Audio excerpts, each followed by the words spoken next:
အခုကပြန်တိုင်းတာတော့ထွာတာတော့မလုပ်တော့ဘူး မလုပ်ဘူး မလုပ်တော့ဘူး မလုပ်ဘူး ဟောဟုတ်ပြီအဲ့ဆိုရင်တော့အခုပြီးမှမဟုတ်ဆက်ပါကြ ပြောတာအချင်းချင်းလေးအဲ့တော့ဗလာခတိုင်းမှာကျွန်တော်တို့ကခဏစီတိုင်းပေးနေရတော့ ဟာအခုလာတိုင်းအခုပဲဟိုရုံးမာတော့တစ်ချက်ပြောပြီးသားလေကျွန်တော်သေချာစီစစ်ပြီးတော့ပထမမြေပုံအဟောင်းတိုင်းကျွန်တော်တိုင်းပေးပါမယ်လို့အခုပြောပြီးသား ဟောင်းတိုင်းတိုက်ထားတာလေဗျာ ဟော နော်ကျွန်တော်တို့လည်းတက်တယ်ဆိုတော့ကျွန်တော်တိရမီရောက်ကုန်ပြီးပြပါတယ်ဗျာချင်းချင်းပြေးလေအောင်နောက်ဆုံးကျင်းနေပြီးတော့ကျွန်တော်တို့အဆင်ပြေတယ်ကွာ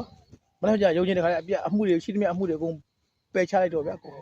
တယ်မလားအခုတို့ပြီးရတဲ့တရားသူကြီးကိုကျွန်တော်ဖုံးဆက်ပေးမယ်ကျွန်တော်ခမောင်း2ယောက်ရှိမှာဟုတ်တယ်မလားဒါအခုဒါသိပြောအခုဒီတိုင်းကိစ္စကိုပိုးကြိုးစားခဏဖိုးတော့ဟုတ်လားဒီတိုင်းကိစ္စကိုအကူကဘယ်လိုထားခြင်းတော့အကူကဘယ်လိုထားခြင်းလဲကိုကအာဂရလေးရှော့ပြီးပြောတော့ပြောပြောအာဂရရှော့ပြီးပြောဒီတိုင်းကိစ္စဒီမှာတိုင်းတဲ့ကိစ္စကိုအကူကဘယ်လိုဖြစ်ခြင်းတော့အကူကဘယ်လိုဖြစ်ခြင်းလဲပြော ဒီဘက်ကတထိုင်อ่ะ ဒီမှာဒီကမို့လား ဟင် ဒီမှာ ကျွန်တော်ဖြစ်ချင်တာကတော့လေ ပြော ဘလူနည်းနဲ့ဖြစ်ဖြစ်ဒီအတိုင်းပဲဖြစ်ချင်သူ့စီလည်းပါလာလည်းမလို့ဘူးကိုယ့်စီပါလာလည်းမလို့ဘူးဒီတိုင်းထွက်လာတယ်အတိုင်းလာဒီသစင်းအတိုင်းပဲလားကျွန်တော်ဘက်ကတော့ဖြစ်ချင်အဲကျွန်တော်ပြောတာနော် ကဲအဲ့ဒါလို့ချင်းလားဒီနားခဏခဏဟိုရှိခဏသွားကြည့်ကြအောင်လားရှိတယ်မဖြစ်ချင်ကြတော့ဘူးပြောလည်းပြောတော့အပြန်လည်းပြောရမယ်ဒီဘက်ကကျတော့အကိုဘယ်လိုဖြစ်ချင် အခုဘယ်လိုဖြစ်ချင်လဲဆိုတော့ကျွန်တော်ဥစ္စာအတိုင်းပဲကျွန်တော်တိတိကျကျပဲလုပ်စေချင်တယ်သူ့ဘက်ပါလဲယူဟုတ်လားတိတိကျကျဟိုမှန်မှန်ကန်ကန်ပေါ့ကွာစကားပြောမှားသွားပြီလေကျွန်တော်တောင်းပန်တယ်ကျွန်တော်ပြောတာကျွန်တော်သူ့ဘက်ကိုလည်းကျွန်တော်ပိုးမလို့ခြင်းဘူးကျွန်တော်ဘက်ကိုလည်းပိုးမလို့ခြင်းဘူးအဲ့ဒီအတွက်ကြောင့်မလို့ကျွန်တော်မှန်မှန်ကန်ကန်တိတိကျကျလေးဟုတ်လားအဲ့လိုဖြစ်စေချင်တယ်သူလည်းတိတိကျကျကိုလည်းတိတိကျကျဒီကစင်းအတိုင်းထားမယ်ဆိုရင်ငကိုတဲ့ကိုကကျွန်တော်တို့ဘယ်လိုဒီအမှုပဲဖြစ်မလဲဟုတ်တယ်မလား မှန်ပါပေါ့ ဟုတ်တယ်နော်မဟုတ်လေကျွန်တော်ကတော့မြတ်တတ မြတ်တတပါပဲကျွန်တော်လည်းခင်ဗျားတို့မြတ်တတလုတ်ခဲ့ပြီးသားကြီးပဲဘလို့ဟုတ်လားဟုတ်တယ်နောက်ပြီးတော့ဟိုထိတ်ကကြောက်တိုင်နေနှစ်တိုင်ပူးဆိုင်ထားတယ်အဲ့ဒါတတိုင်းကျိုးနေတယ်ဒါဘာကြောင့်ကျိုးတာလဲ ပို့ထားတော့အဲ့ရထားလိုက်တော့ မဟုတ်လားအခုထားလို့မဟုတ်လေကျွန်တော်တို့တတ်မှတ်ချက်ဆိုတာရှိတယ်တတ်မှတ်ချက်တော့ရှိတယ်မကျိုးဘူး ဟောက်တိုင်းလည်းနှုတ်ခိုင်းတာအခုလာတော့ခိုင်းတာနော်လာနှုတ်ခိုင်းတယ်အဲ့တိုင်းလည်းဟိုနှုတ်ခိုင်းတယ်တိုင်းသူ့ဘက်ကနှုတ်ရတဲ့ကောင်နှုတ်ဆုံးကြမနှုတ်အမှအဲ့တိုင်းလည်းတရားမဝင်တဲ့တိုင်း တရားမဝင်တာဝင်တာတွေငါ့ကိုလာမပြောနဲ့လေအဲ့ဒါဒါတတ်မှတ်ထားတာနေရာကိုအတိအကျလောက်ထားရတယ် ကိုကကော်မတီခေါ်လဲမပေါဘူးဘလို့မပေါဘူးနဲ့ကိုကမောက်ကြမအေးစစ်ပြောကွာအခုသွားလိုက်တော့နော်အခုလေးကြည့်ပြီးတော့သွားလိုက် ကိုကမင်းတို့ ဒါပေမဲ့တရားကျွန်တော်ပြောတာအဲ့တိုင်းလည်းအခုတို့နှုတ်ခိုင်းတာကျွန်တော်လေထဲမှာကြီးတဲ့ကြောင်အခုနှုတ်ခိုင်းတာခုမနှုတ်ဘူးကျွန်တော်ကချိုးရိုက်တာသူနဲ့မဆိုင်တော့ဘူးခိုးတိုင်းနေတာအခုတို့ ကဲခဏလေးခင်ဗျားတို့ကအခုကကျွန်တော်နားထောင်ကျွန်တော်ပြောနားထောင်တရားသူကြီးကခင်ဗျားတို့နှစ်ယောက်ကိုပြေးလေအောင်ညှိခိုင်းလိုက်တာ ဟုတ်ကဲ့ ညှိခိုင်းလိုက်တော့ခင်ဗျားတို့ကအခုချိန်မှာဆက်ပြစ်မယ်ဆိုကျွန်တော်ဆက်လည်းမပြောတော့ဘူးညှိလည်းမညှိတော့ထပ်တာတက်ကြပြီ အဲ့လိုပဲလောက်ရတော့မှာပဲ အေးအဲ့လိုပဲလုပ် မဟုတ်ဘာကြောင့်လဲဆိုတော့ကျွန်တော်တို့ကအကိုတို့တေချာမှန်ကန်တိတိကျကျပြန်တိုင်းပြီးတော့လောက်ကင်ပေးမယ်ဆိုလို့ကျွန်တော်ဟိုလက်ခံလိုက်တယ်အခုကိုတို့ကျွန်တော်ပြောတဲ့အတိုင်းဟိုဘယ်လိုခေါ်မလဲကြောက်တိုင်ချိုးတာအစားသူ့လည်းဝင်ဆိုင်နေလို့ဝင်ကြော်နေလို့ဆိုတော့ဒါမြင်အဲ့ကြောက်တိုင်လည်းအကိုတို့အဖွဲ့တွေပဲလာဆိုင်သွားတာကျွန်တော်တို့လာဆိုင်တာမဟုတ်ဘူးဟုတ်လားဒီကြောက်တိုင်လည်းဒုတိယကြောက်တိုင်လည်းကျွန်တော်တို့အဖွဲ့တွေလာဆိုင်တာမဟုတ်ဘူးသူပရမကြောက်တိုင်လည်းဒီလိုပဲအဖွဲ့အစည်းတွေပဲကျွန်တော်တို့ဒီကျေးရွာအဖွဲ့အစည်းနဲ့လာလောက်တာ ရာရုံးနဲ့ဝင်ဆိုင်သွားတာလို့တော့ ခင်ဗျားတို့ကျွန်တော်ပြောပြနားထောင် အဲ့လိုကမှအဲ့မင်းတို့ပြောဘာမှမဖြစ်ဘူး ခင်ဗျားတို့ကျွန်တော် ဒါမင်းတို့ဒါရုံးမှပြောမှ ခင် ဒါ ဗျားတို့ တို့က အဲ့အားကလေးမလျှော့တော့ဘူးလားမလျှော့ကြတော့လားခင်ဗျားတို့ မဟုတ်လေကျွန်တော်ကရှော့မယ်ဆိုအကိုကျွန်တော်ပြောပြမယ် तू က तू ပြောခြင်းနဲ့ခင်းတိုင်းပဲဆိုတာကျွန်တော်ရှော့ပေးရတော့မှာ ဒါဆိုခဏလေး အဲ့လိုလည်းမဟုတ် အဲ့လိုကိုခဏလို့ကျွန်တော်လည်းပြောခင်ဗျာကျွန်တော်ပြောနားထောင်နှစ်ဦးနဲ့ ဘူးဘယ်လိုလုပ်မလဲ ခင်ဗျာဘယ်လိုလုပ် အဲ့လို လေးမြတ်မတတ်တာပြောခင်ဗျားတို့သိ ဟို နေ တိုင်း လား နဲ့ပဲပေးလို့ရမ အခု ယ် ခင်းတိုင်းပေးမယ်ဆိုလို့ဖြစ်မယ်ဆိုလို့ရှိရင်ငကိုရဲ့ဒီလိုဖြစ်စရာလို့မလဲ ဟုတ်တယ် သင်းနဲ့ကျွန်တော်ပြောမို့တို့ဖြစ်နေတာ ဒီကောင်ခဏနေကြပါခဏလေး ပြောပါရပါသိရှိပါ တရားသူကြီးကညှိခိုင်းလိုက်လို့ကျွန်တော်ကလာညှိပေးတာ အဲ့လိုလေညှိပါဝတ်တစ်ချက်လောက်မင်းကလည်းဘလောက်ဖြစ်နိုင်တယ်ဟိုကလားလည်းဘလောက်ဆိုကျင်နေမယ်အဲ့လိုက်မင်းတို့တစ်ချက်ပြောကြည့်လိုက်ပြောကြည့်လိုက်လို့ရှင်ဒါကတော့ဟိုတို့ရက်တလေးရွာတလေးပေါ့စီပီစီကန်တော့ မင်းဘက်ကိုမင်းကာထားမှာလေကွာ တော်ပြီလို့ရှင်အဲ့တော့ပြင်တို့လုံးလို့မရတော့ဘူး ငါ့ကိုဝင်ကြမလို့မင်းအတိုင်းတာနဲ့တင် ဟဲ့မင်းဘက်ကိုမင်းကာထားမှာမင်းတောင်းဝင်ပဲ မပြောဘူး မင်းရလေ မင်းတို့တင်လိုက်ရေ要点亮也，你太高点亮也要，没后面站的嘛，别的了，没有你家吧哦，看没有？တရားရုံးကျအဲ့လိုမဟုတ်ဘူးလေ။တရားရုံးကျအဲ့လိုတော့ဘာလို့လဲ။ခင်ဗျားလည်းတော့တရားရုံးကျအဲ့လိုမဟုတ်ဘူးလေခင်ဗျားတို့ အဲ့လိုတိုက်ခံပြောလို့မရဘူးလေကွာမင်း တရားရုံးကျခင်ဗျားအဲ့လိုပြောကြတာ ကလားမပြောနဲ့ မဟုတ်ဘူးအတိုက်ခံမပြောဘူးကျွန်တော်က ပြောတယ်ပြောတဲ့တိုင်းတော့လာခင်ဗျားလည်း အခုမြေတိုင်းတာလေးကိုဘယ်လိုကျင်နေ ခင်ဗျားလည်းဒီရှိလားဒါဒီရှိလားတော့ပြောလို့ကြီးရမှာမဟုတ်သူရှောက်ပြစဲတဲ့နေရာရှောက်ကျွန်တော်လိုက် အဲ့ဒါဆိုတော့ကိုဘာမှဖြစ် အဲ့ဒါပြီးပြီသွား ဒီဟိုကြောက်တယ်ရအောင် ကိုเจ้าတိုင်းညာ ဒီရတယ်ပြီးအဲ့ကြောက်တာလေးဒီလိုသွားတယ်အဲ့ညာကြဒီလိုလေးခွင်းဝင်နေတယ်နော်တိုင်းနဲ့ဟိုထိတ်မှာပထမဆုံးတိုင်းထားတာ6ပေတို့ကမကဘူး6ပေမကတော့10ပေတော့ပိုစိုက်ထားတယ်ပိုစိုက်ထားတယ်သူကိုညာရလည်းထားလိုက်ပါလေ10ပေတော့ဆိုတော့ကျွန်တော်ထားပေးတာ ခင်ဗျားလေးခင်ဗျားတို့ကျွန်တော်ပြောမယ်နားထောင်ခင်ဗျားတို့လည်းပတ်သက်နေလေတအားကြီးကုန်နေကြပြီ မဟုတ်ဘူးကျွန်တော်ကဘာမှမပြောဘူး အောင်မျိုးလည်းငါတစ်ချက်ညှိကြည့်မယ်ဒါညီကိုရင်းနေလို့မိသားစု မဟုတ်ဘူးရတယ်ကျွန်တော်ဘက်ကရတယ် တော့9မိုင်းမှကျွန်တော်ဝင်သွားတာပဲအဲ့ပြောပြဟောပြော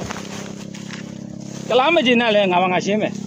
တို့နောက်ခွေးမှာစိုက်ထားတာတွေကငါအသိပေါ့ကွာ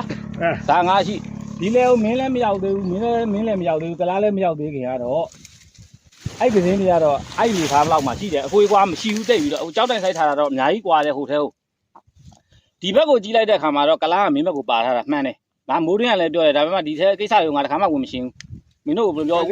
ကြောက်တိုင်ဆိုင်တာဆိုရင်အခုဆိုကြောက်တိုင်ဆိုအများကြီးပို့ပါသွားတော့ဒီကစင်းတော်ကလားကပါထားတယ်ဒီဘက်ကိုဒါငါသိတယ်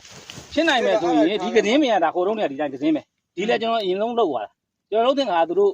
မရှိသေးဘူး။ဒီလိုလေးတွေတော့သူတို့ခုဖြစ်နေတယ်။သတင်းလောက်ပဲသူတို့ရှိရမှာ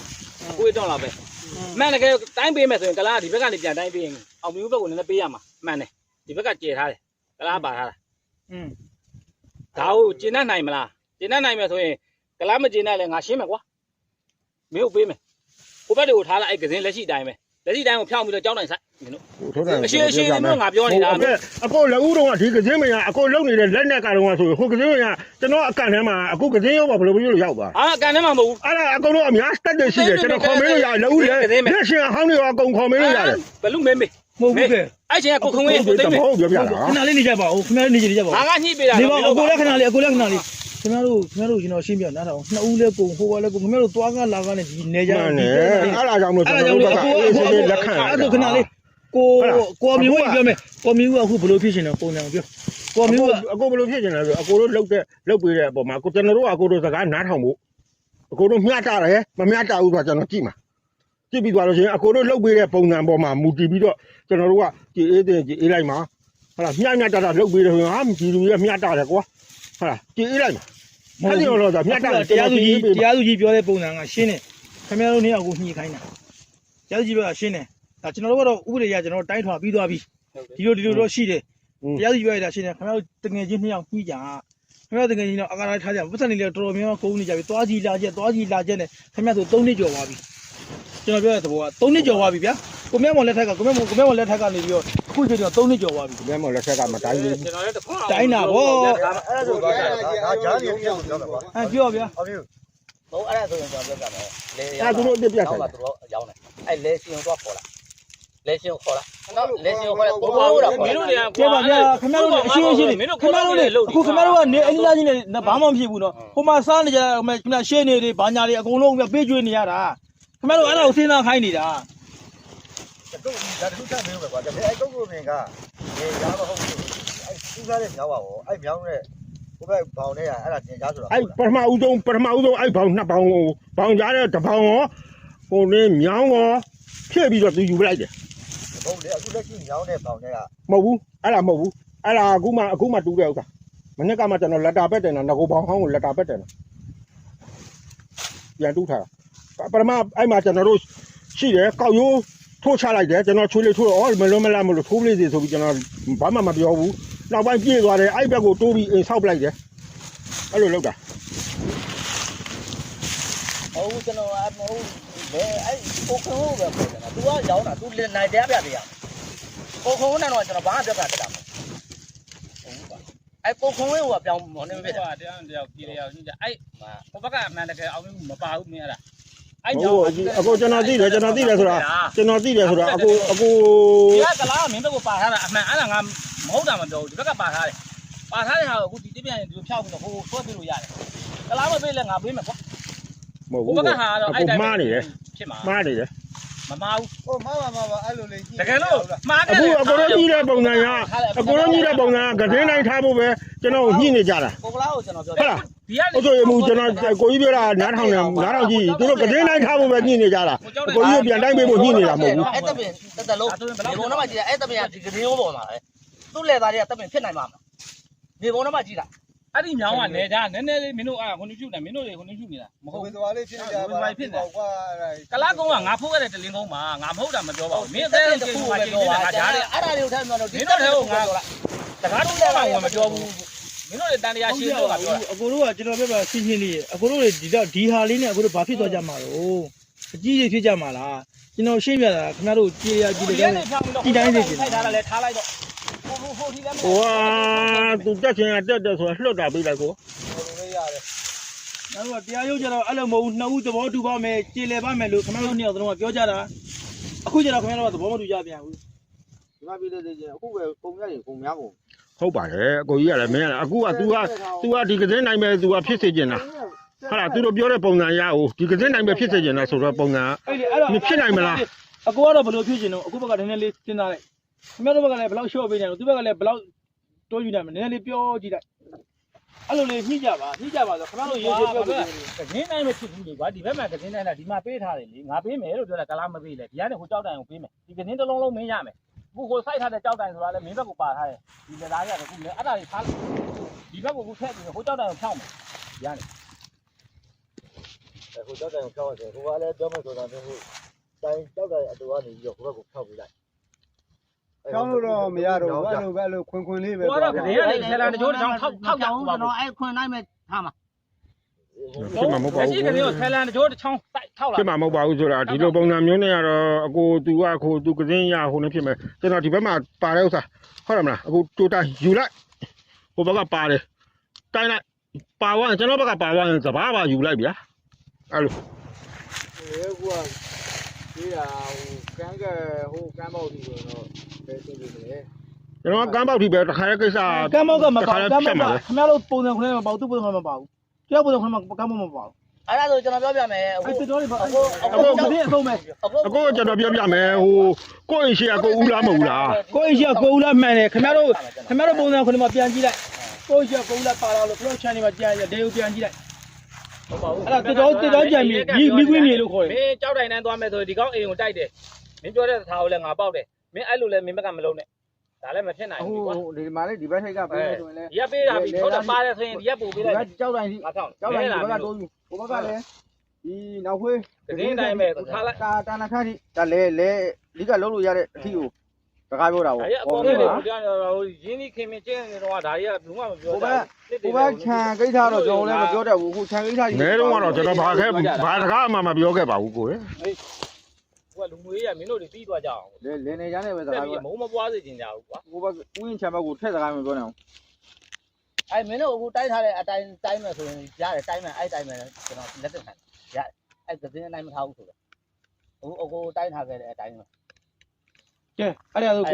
ကွန်မြူသဘောကျလား ဘယ်လိုတိုင်းထားခဲ့လဲဒုတိယကြောက်တိုင်းလားပထမကြောက်တိုင်းဘယ်လို အဲ့ကြောက်တိုင်းပဲဒါပထမအခုဒုတိယတွေပထမတွေမဟုတ်အခုနောက်တော့ပိတ်ဆုံးလုပ်ပြကြတာဒါအမှန်ကန်ပဲအဲ့ဒါပဲကျွန်တော်ဟိုလည်းပဲ အဲ့ဒါဆိုသဘောတူလား သဘောတူတယ်ကျွန်တော် ကဲအကိုကသဘောတူ အကိုကဟိုဘယ်လိုခွင့်မဲ့ဆိုကျွန်တော်တစ်ချက်လောက်မေးဦးမယ်နော်ကို မေး ဟိုပထမကြောက်တိုင်းကတရားမဝင်ဘူးပေါ့